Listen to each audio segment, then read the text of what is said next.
But the point is, like, I don't know, man. It's just like I don't. There was a particular period in my life where like DMX albums were one something to like actively look forward to, and two like genuinely took you through some dark periods of your life, man. Like I don't know, I had some like dark phases and some friends and Oh, what have you. Yeah, man. I remember DMX oh, was like good for really that. helpful, really helpful. Like I remember a particular evening with a particular homeboy of mine, like a while back. He's really good friend of mine. Um, yeah, shout him out. He'll know who it is when he hears the story. But the point is we were kind of just like sat on the rooftop of his apartment block, and we were fasting. Um, but so we just went up to the roof, like for sunrise, and just sat there, man. Like we just sat there for 2-3 hours. No one said a word. Like we didn't have to say nothing. You know what I mean? It's just like you understood. And we had some DMX in the background, what have you. Da-da-da.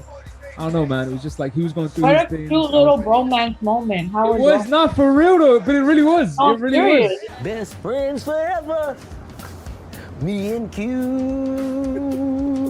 gonna be best friends forever. Super cute. It really was though. That was my brother. That was really my brother though. That was like my dude. Like there was a period of time where it got to the point where like he was going through some struggles at home, and my family were genuinely talking about adopting him. Like we were doing paperwork and what Aww. have you to adopt the kid. Like it was like a real issue. But that was like really my brother, man. Like that was my dude. Like that Well, was I my got a guy. story. You got a story? Give me a story. I knew somebody that sold DMX crack after a show. Wait, you knew somebody that did what's DMX? Sold him crack after a show. You knew some. That's your story. I just give you this nice little bromance, like chilled out, kind of like lo-fi setting, sitting on the rooftop of an apartment building, DMX playing in the background. You hit me with, yeah, I sold some crack one time. No, I'm me. Not me. Not me. Why you Never. putting that? Why you putting that on DMX? Maybe all right. So he was buying it for Everybody a knows friend. he's a crackhead. Come I on. know, I Or know. recovering now, but No, recovered. Hopefully, like you know what I'm saying. Mhm. Prayers up to him in any case. But I happen to know somebody that after a show. Look, I'm not saying anything. I'm not saying anything. It was a good show. Listen, I do want to get onto the intros and what have you. And I do want to like get us to the show, but I feel like before we get onto any of that, I got to say something. So I need to get something off my chest first, and then we can jump straight into the tin. My hair looks great. Your hair looks amazing, as per usual. As per usual, obviously. Like who's questioning the hair levels? No, no, no. No, but I just need to say something before we get into the seminar proper and have like our conversation as DMX sees us out. So last week, we addressed 1-2 criticisms, 1-2 concerns, and what have you, and I might have got a little riled up, a little bit. We did a little bit, and the Did truth someone is, complain about you? no. Actually, nobody did. No facts, nobody did. Honestly, nobody did. Did we get any feedback about what we said and how we framed it? I mean, you know what? We didn't really, but like I'm gonna take the fact that nobody said anything as feedback in and of itself. Like I don't know if that means you just silenced everybody or like what. It probably mean I don't agree with you. You're dumb. That's Okay. probably what it means. That's probably what it means. But let me just say this. So before we do our intros and before we get into the seminar, which we will do in just a moment, before we do that, let me just acknowledge last week because I watched it back, and in watching it back, I was like, wow, you kind of like you went off on 1-2 times. It was a little bit ranty. It was a little unnecessary. You were a little mad. I was a little mad. That's the truth of it, right? And the truth of it is that I was a little mad because I was having a rough week in any case, and I don't know, man. 1-2 of these criticisms just landed at the wrong time, and they hit the wrong nerve, and I reacted the way I reacted. Now, admittedly, I still feel like I wasn't wrong in 90% of what I said, but maybe I could have said it better. Yeah, exactly. Maybe I didn't necessarily take that specific tone when I said it, but I don't feel like I was saying anything that was untrue or what have you. And I will say this as a PSA before we get into the seminar. And we've said it before, but I'm gonna say it again because I feel like we always got new people coming and watching and joining us and what have you. So it's important to remind everybody what we're doing here and what they need to be aware of, which is that the truth of the matter is that like we are educated, right? Like on some level or another, that's just the case. This is what I do for a living. Is I actually teach for a living. You actually teach as part of what you do for a living and whatever else. And it's just that's just what that is. Like we're real academics and real educators. And the fact of the matter is that I'm not trying to be like I ain't trying to mollycoddle people through this information. And I feel like a lot of the time we spend too much of our time concerned with how people feel about things and how people are going to react to things and how people are going to kind of like adversely take things and God knows whatever else and misinterpret things and da-da-da-da. And while all of that is worth taking into consideration, it's worth taking into consideration. It shouldn't be what directs and dictates how you move and what you say. And I don't want that to ever be the case in these seminars, because at the end of the day, we're trying to deliver as much as we possibly can of what we understand, truths and facts and real things, and deliver real education and real expertise and so on and so forth. And I'm not trying to kind of like dumb that down because it might hurt somebody's feelings to, like, somebody, you say something and then, well, I don't like knowing that. Well, sorry, if it's true, it's true, it's true, it's true. It's just what it is. So, having said all of that, you cool with all of that? Like, we still, you cool with everything I just said? You got something you want to add? No. Because you got your pizza bread and hummus, you're good. I feel like my delivery was great. Your delivery was excellent, but this is the thing, right? So you end up, now you said it. Thank you very much. No, because your thing was, because I went off all wild, you ended up looking extra zenned out and super calm and relaxed about everything. I really was zen about it. I wasn't like. True, but the fact of the matter is, between the two of us, you the crazy one, and I came off looking wild. Between the two of us, that's you, not me. I'm not the crazy one. Like, you ever get so mad when you argue with a girl that you can't find the words, so you gotta make a noise? The word is right there, but you can't get it out. Bitch, first of all, I'm trying to do, I got all the stuff in it. Woo! Shit! Am I gonna have to tell some stories? We're gonna have to tell some stories that was gonna happen. What, Italy? No, I wasn't even thinking that. Yeah, I wasn't even thinking that. But we could go there. Look, we're not gonna do that today. I almost got him murdered in Italy and France by cops with guns. And France.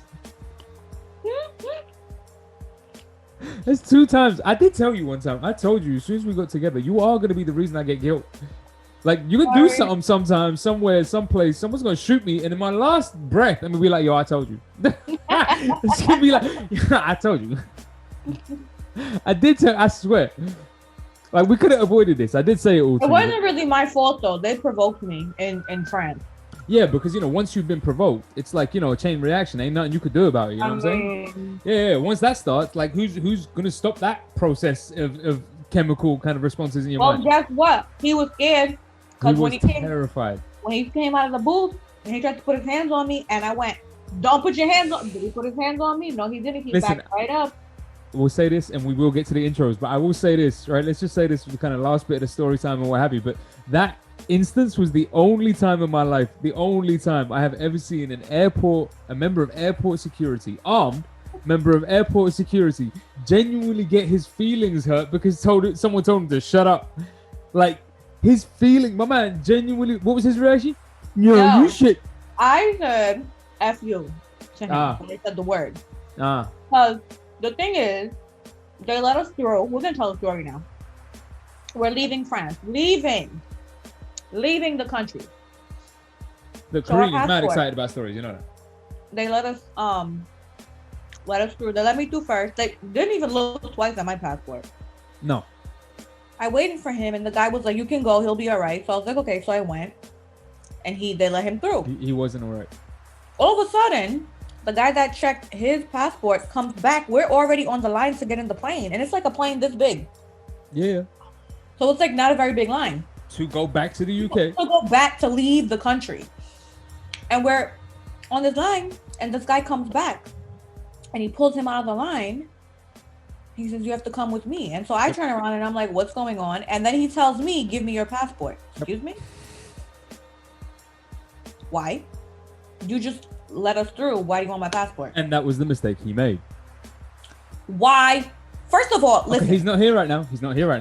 Why do you want to see my... If you're going to pass me through and then come back and tell me, "No, actually get out of the line. I want to see your passport again." Then I'm with you. You have to tell me why. I'm with you. Why do you want to see my passport, sir? So I asked him. All of a sudden, this is France. We do not speak English here. We only speak French. Of course. In an airport. Okay. Mm-hmm. And you were speaking English a second ago. D'accord. So I said no. Mm-hmm. I said, "I'm not giving you my passport until you tell me why you want my passport." And that's when they decided to hold us both. And then he was going to hold me anyway. He asked me for my passport again. Why? You waved us through. You have to tell me why you are harassing me now. I'm with you, fam. I'm with you on all of these things. I'm with you. Then this little RoboCop decided to come out. First of all, he was shorter than me, I feel like. He decided to come out from his booth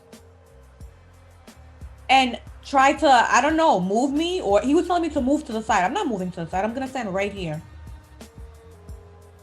And you're gonna tell me why you're harassing me. So RoboCop comes out of his booth, tried to physically move me, and I yelled at him and I was like, don't put your hands on me. And he dropped his hands and he backed up. And then you were like, just move over there. So I moved over there.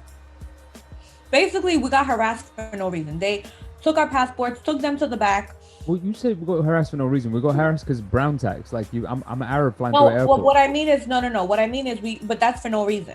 Yeah, no, I'm with you. I get what you're saying. I get what you're saying, but I'm just like, Basically, it was just racism, which we knew that. And I said that to him very loudly. I started yelling at him in the airport. And I was like, I know this is racism. You wouldn't do this to white people. And then this little French guy that was also boarding the plane decided to tell me to keep quiet. Uh-huh. Excuse me? Mm-hmm. Who's talking to you, Frenchie? And eventually they released us, and they released us like 30 seconds before the flight. Right. The flight was about to close, and they didn't find anything. They just did it to do it. Yeah. And so the officer, and the thing that pissed me off was there was 2 Arab officers there. Mm-hmm. 2 of them. The one that he gave our passport to was that big tall Arab dude. Mm-hmm. He was like 7 feet tall for no reason. And then there was the Arab woman who was on her phone the whole time. Mm-hmm. And when we said something to her, you spoke to her in Arabic, and she just looked like. And then she did that thing where she ducked down behind her mobile phone. Yep. Like she couldn't see what was going on. I was like, all right, okay, sister, I see. So then, big tall Arab giant comes back, gives the guy the passport, and I said to them, I was like, oh, did you find anything? No, you didn't. And I snatched the passport from little Frenchy guy, and big tall Arab giant is like, stop it. It's the job. It's part of the job. Okay, I just got really African. You did suddenly, like, I don't know what that was, but yeah. I don't know why I got African, but it's the job. There you go. And we're back in France. Back in France. And well, the other one was French as well, but it was French African. But he comes and he's like, this is the job. And then I got really mad and I was like, well, F you. And he got so upset, and his response, you heard it in his voice. He goes, shut up. Yep. That's the thing that killed me, is the look on his face. Yeah, he was a giant. He was tall. He was huge. Genuinely. He was like a 7-foot block of muscle, and that. But like his feelings were really hurt though. Like he really, shut up. Why you saying that to me? Are you French? And I'm like, yo, bruv, are you being? Is this real right now? Like, are you playing with me? Did what happened just happen? Y'all all armed. The gunners were always holding me back. All that kind of stuff. And then this is never mind. Anyway, okay, look. We hope you enjoy your flight. Hippie. We hope you enjoy your flight. Lesbian. We hope you enjoy your flight. Betty. We hope you enjoy your flight. Oh no. We hope you enjoy your flight. Gaylord. We hope you enjoy your flight. Hunchback, isn't he? We hope you...